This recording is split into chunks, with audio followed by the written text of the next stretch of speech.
Rise and scale में आपका स्वागत है। हर एंटरप्रेन्योर का एक सपना होता है अपने बिजनेस को आसमान तक ले जाना। लेकिन क्या आपको पता है कि इस ग्रोथ की राह में कुछ छिपे हुए जाल भी हैं? आज हम इन्हीं जालों पर से पर्दा उठाएंगे और ये जानेंगे कि अपने बिजनेस को सही मायनों में स्केल कैसे किया जाए। चलिए इस बात को जरा गहराई से समझते हैं। ग्रेग क्लेमेंट कहते हैं कि ज्यादातर बिजनेस स्केल नहीं होते, वो बस बड़े और ज्यादा कियोटिक मतलब अव्यवस्थित हो जाते हैं। जरा सोचिए, क्या ज्यादा लोग और ज्यादा कस्टमर हमेशा बेहतर परफॉर्मेंस की गारंटी देते हैं? अक्सर नहीं, और यही वो पहला जाल है जिससे हमें बचना है। तो फिर असली स्केलिंग है क्या? कल्पना कीजिए कि आपकी वेबसाइट पर अचानक से 10 गुना ज्यादा ट्रैफिक आ गया। क्या वो क्रैश हो जाएगी या बिना किसी रुकावट के चलती रहेगी? असली स्केलिंग का मतलब ही है ऐसे सिस्टम्स बनाना जो परफॉर्मेंस को बनाए रखते हुए ग्रोथ को संभाल सकें। ये सिर्फ और लोगों को काम पर रखने के बारे में बिल्कुल नहीं है। स्केलिंग के इस जंग में 3 बड़े मोर्चे हैं और पहला मोर्चा है लोग, आपकी टीम, आपकी कल्चर, आपकी कंपनी की आत्मा। जरा सोच कर देखिए, जब आपकी कंपनी छोटी थी तो हर कोई एक दूसरे को जानता था, एक परिवार जैसा माहौल था।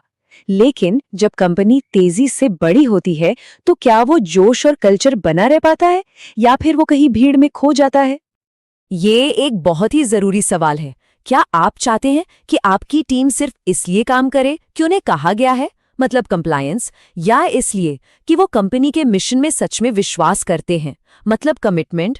देखिए, एक टीम जो सिर्फ नियमों का पालन करती है वो कभी भी एक्स्ट्रॉर्डिनरी रिजल्ट्स नहीं दे सकती।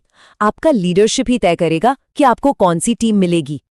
और जब लोगों पर ध्यान नहीं दिया जाता ना, तो ये दिक्कतें सामने आती हैं। कंपनी के जो कोर वैल्यूज हैं वो कमजोर पड़ जाते हैं। नई और पुरानी टीमों के बीच में कम्युनिकेशन गैप आ जाता है और सबसे जरूरी, कर्मचारियों का वो जुड़ाव कम हो जाता है। और अक्सर जो लीडरशिप स्किल्स एक छोटी कंपनी के लिए काम करते हैं वो एक बड़ी कंपनी में जाकर फेल हो जाते हैं। लोगों के बाद अब बात करते हैं दूसरे मोर्चे की, प्रोसेसेस। ये आपके बिजनेस की रीढ़ की हड्डी हैं। लेकिन सवाल ये है कि जो सिस्टम आज 100 कस्टमर्स के लिए काम कर रहा है, क्या वो कल 1000 कस्टमर्स के लिए भी तैयार रहेगा? ये स्लाइड एक छोटे बिजनेस और एक स्केलेबल बिजनेस के बीच का जो अंतर है ना, उसे बड़ी खूबसूरती से दिखाती है। जहां पहले आप खुद हर चीज की क्वालिटी चेक कर सकते थे, अब आपको एक स्केलेबल क्वालिटी सिस्टम चाहिए। जहां पहले आप मैनुअल काम करते थे, अब आपको ऑटोमेशन की जरूरत है। ये एक बहुत बड़ा मेंटल शिफ्ट है। और जब प्रोसेसेस ग्रोथ का साथ नहीं दे पाते तो नतीजे काफी विनाशकारी हो सकते हैं। आपके प्रोडक्ट या सर्विस की क्वालिटी गिरने लगती है, जरूरी डेटा अलग अलग सिस्टम्स में बिखर जाता है और आपकी टीम इनएफिशिएंट कामों में ही फंसकर रह जाती है। और ये हमें हमारे तीसरे और आखिरी मोर्चे पर लाता है, स्ट्रैटेजी। जब बिजनेस तेजी से बढ़ रहा होता है तो नए नए मौकों की भरमार हो जाती है, लेकिन इस ग्रोथ की धुंध में क्या आप अपने असली लक्ष्य पर फोकस रख पाते हैं?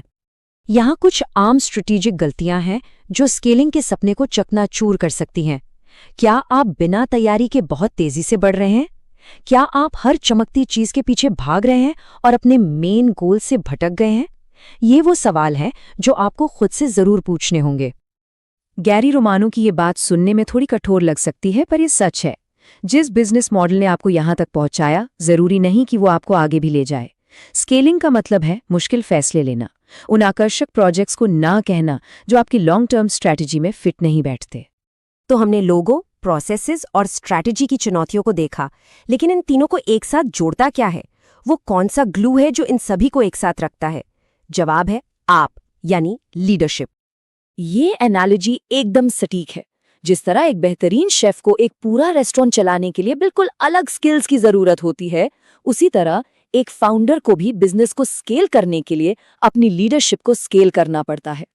आप सब कुछ अकेले नहीं कर सकते। तो आप अपनी लीडरशिप को स्केल कैसे करते हैं? ये एक 4 चरणीय प्रक्रिया है। सबसे पहले ईमानदारी से देखें कि आपकी टीम में कहाँ लीडरशिप की कमी है। फिर उन्हें ट्रेनिंग और सही गाइडेंस दें। ग्रोथ के साथ लोगों के रोल्स को बदलें और उन्हें डेवलप करें। और हाँ, जरूरत पड़ने पर बाहर से नए लीडर्स लाने से बिल्कुल ना डरें। तो याद रखें, असली स्केलिंग प्रोडक्ट्स या प्रोसेसेस की नहीं होती, असली स्केलिंग लोगों की होती है। असली स्केलिंग तब होती है जब आपके लीडर्स आपके बिजनेस के साथ साथ आगे बढ़ते हैं। तो मैं आपको इस एक सवाल के साथ छोड़ जाता हूं, जैसे जैसे आपका बिजनेस बढ़ता है, वो कौन सी एक चीज है जिसे आप कभी नहीं खोना चाहेंगे? आपकी कल्चर, आपका कस्टमर फोकस या आपकी टीम की कमिटमेंट? इस पर जरूर विचार कीजिएगा। इस वीडियो को देखने के लिए धन्यवाद। वीडियो को लाइक और शेयर करें। ऐसे ही और रोचक और ज्ञानवर्धक कंटेंट के लिए राइज एंड स्किल चैनल को सब्सक्राइब करें।